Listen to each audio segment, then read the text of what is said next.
Додека здравството тоне, нема лекови, луѓе умираат и се распаѓа. Таравари се занимава со шиткање на бизнисот со паркингот на клиничкиот центар.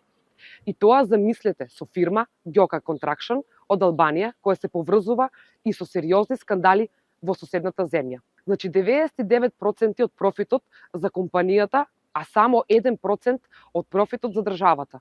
Ова е погубно. Зошто државата е оштетена со приход од само 1% од профитот?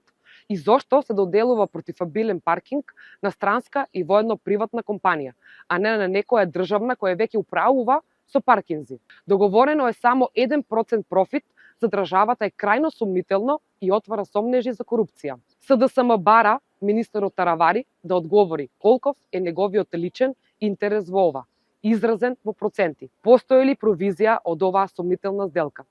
Ги привикуваме надлежните институции и Државната комисија за спречување на корупција да го истражи овој случај до крај. Бараме власта веднаш јавно да ги објави договорот и сите документи за целата постапка.